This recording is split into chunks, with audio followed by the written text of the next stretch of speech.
मोठ्या कुटुंबात ते सगळे सोपे नसते.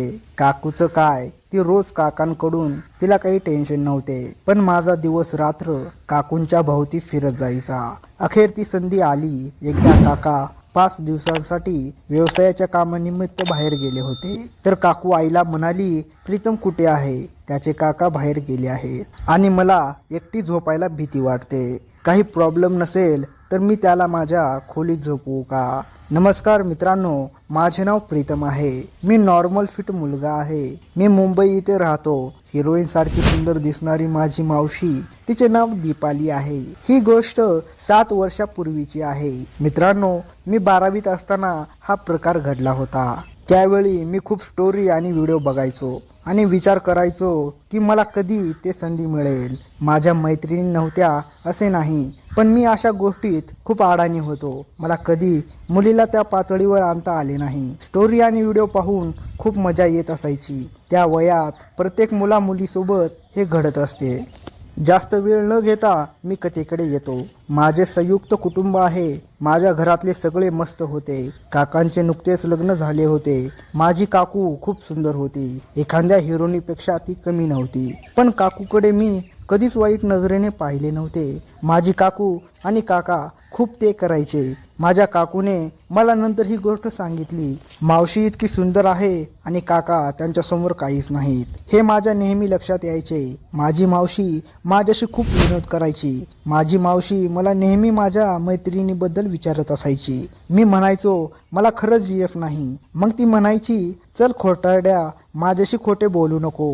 या सगळ्या गोष्टीमध्ये 1 वर्ष निघून गेले. एके दिवशी मावशी बाथरूममधून आली आणि ती टॉवेलमध्ये होती. मी त्यांच्या खोलीत बसून टीव्ही बघत होतो. ती आत आल्यावर मी निघू लागलो. मग ती म्हणाली, कुठे जात आहेस? बस, तू जरा जास्तच लाजाळू आहेस. मी खाली बसलो. मग मावशीने टॉवेल काढून केस कुरवाळायला सुरुवात केली. मी सोफ्यावर बसून त्यांना पाहत होतो. तिने लगेच मला विचारले, मी कशी दिसते? तर माझ्या तोंडातून ते बाहेर पडले, काकू तुम्ही नंबर 1 आहात. ती हसली आणि म्हणाली, वाह बेटा. मी म्हणालो, तू खूप छान दिसतेस असे मला म्हणायचे होते. ती म्हणाली, आता बहाणे करू नकोस. मी गप्प झालो. मग काकू साडी घालून स्वयंपाकघरात जाऊन स्वयंपाक करू लागल्या. मी टीव्ही बंद केला आणि बाथरूममध्ये गेलो. मग आंघोळ केली आणि बाहेर येऊन कपडे घालून जेवण केले. मग मी त्यांच्या खोलीत गेलो. काकूंबरोबर मी दिवसेंदिवस मोकळे होत गेलो. कधी कधी ती माझा गाल धरून म्हणायची, तू माझा हिरो आहेस. एके दिवशी खूपच झालं. आईसमोर ती म्हणाली, तू मला आधी पाहिले असते तर मी तुझ्याशीच लग्न केले असते. मी आईसमोर गप्प बसलो. मला वाटले ती गंमत करत आहे. एके दिवशी मी मोबाईलवर व्हिडिओ पाहत होतो. मग आईने मला बोलावले होते आणि मी घाईने मोबाईल रूममध्ये तसाच ठेवला. मग काकू तिथे आली आणि तिने माझा मोबाईल पाहिला होता आणि ती तसाच मोबाईल ठेवून स्वयंपाकघरात निघून गेली. दुसऱ्या दिवशी मी आणि माझी काकू घरात एकटेच होतो. मी काकूच्या खोलीत गेलो. ती मालिका बघत होती. मी येताच ती म्हणाली, चल इकडे ये बस. थोड्या वेळाने ती म्हणाली, तुला हल्ली अभ्यास करावासा वाटत नाही ना? मी म्हणालो, असे काही नाही काकू. तर ती म्हणाली, माझ्याशी खोटे बोलू नकोस. तू मला खरे सांग. मी म्हणालो, काकू तू काय म्हणत आहेस? मी तुझ्यापासून काय लपवले आहे? तर काकू म्हणाली,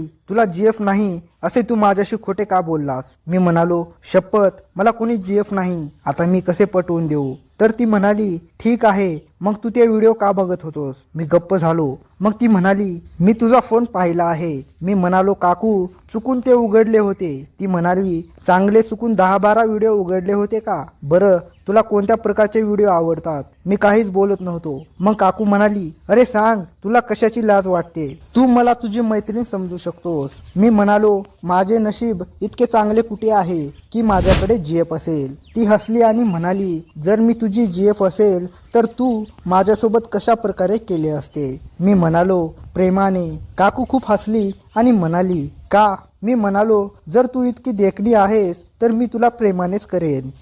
मग काकू म्हणाली, ठीक आहे, मुख्य दरवाजा बंद करून ये. मी जाऊन लगेच दरवाजा बंद केला. मग काकूने माझा हात पकडला आणि म्हणाली, मी तुझी जीएफ आहे. पण मी घाबरलो होतो. मग काकू म्हणाली, तू कधी कुणाला ते केले आहेस का?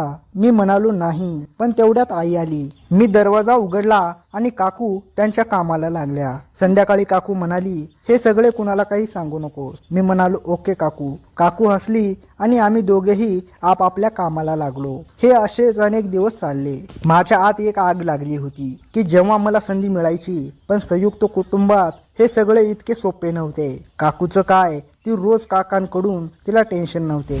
एकदा काका 5 दिवसांसाठी व्यवसायाच्या कामानिमित्त बाहेर गेले होते. तर काकू आईला म्हणाली, प्रीतम कुठे आहे? आई म्हणाली, ती खोलीत वाचत बसला आहे.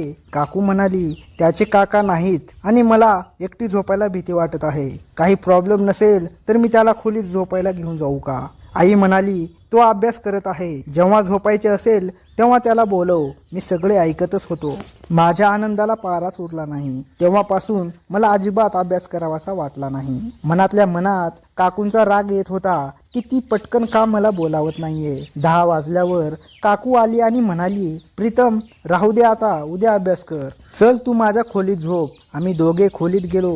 काकू माझ्यासाठी गिलासामध्ये दूध घेऊन आली. ती म्हणाली, ही घे पे. मी हसून म्हणालो, तू पण पे. तर ती म्हणाली, तुला प्यायला हवे. मी म्हणालो, नाही तू पण थोडं पे. मग ती म्हणाली, गिलासमध्ये थोडे सोड, मी नंतर पेईन. मी म्हणालो, तू माझे उष्टे पेशील का? मी तुझा काय नवरा आहे का? काकूने मान हलवली आणि हो म्हणाली. मग ती ग्लास घेऊन मला तिच्या नवऱ्याला देत असल्यासारखी देऊ लागली. मी अर्ध प्यायलो आणि ग्लास हातात घेतला. तू म्हणाली, आज तुझा हेतू बरोबर नाही. मग मी म्हणालो, तुझ्यासारखी काकू जर असेल तर हेतू बिघडेलच ना. काकूने मला पूर्ण साथ दिली. मग ती म्हणाली, लवकर चार्जिंग करून घे, अजून सगळी रात्र बाकी आहे. मी म्हणालो, काकू काळजी करू नकोस, आज तू मला तुझा बनव. मी व्हिडिओ पाहिल्यानंतर मी अशा प्रेमासाठी तळमळत होतो. आम्ही दोघेही खूप खुश होतो. सकाळी उठल्यावर मी पाहिले की माझी काकू तिथे नव्हती. आईने विचारले, प्रीतम इतका वेळ झोपला आहे का? काकू म्हणाली, त्याला झोपू द्या, तो रात्री उशिरापर्यंत टीव्ही बघत होता. मला जाग आली तेव्हा काकूने मला चहा आणून दिला आणि गुड मॉर्निंग म्हणाली. आम्ही एकत्र चहा घेतला. मित्रांनो, तुम्हाला माझ्या या मावशीची कथा कशी वाटली ते जरूर कमेंट बॉक्समध्ये सांगा. आणि आपल्या या चॅनेलवर तुम्ही नवीन असाल तर तुम्ही या चॅनेलला आणि माझ्या दुसऱ्या RK मराठी स्टोरी या चॅनेलला सबस्क्राईब करा आणि पाहत रहा R1 मराठी कथा. भेटूया अशाच प्रकारच्या नवीन व्हिडिओमध्ये. या कथेतले सर्व पात्रे आणि घटना काल्पनिक आहेत. त्यांचा कुणाच्या जीवनाशी, धर्माशी किंवा समाजाशी काहीही संबंध नाही. जर तो कुणाच्या आयुष्याशी संबंधित असेल तर तो योगायोग समजला जाईल. कुणाच्याही भावना दुखावण्याचा आमचा हेतू अजिबात नाही. धन्यवाद.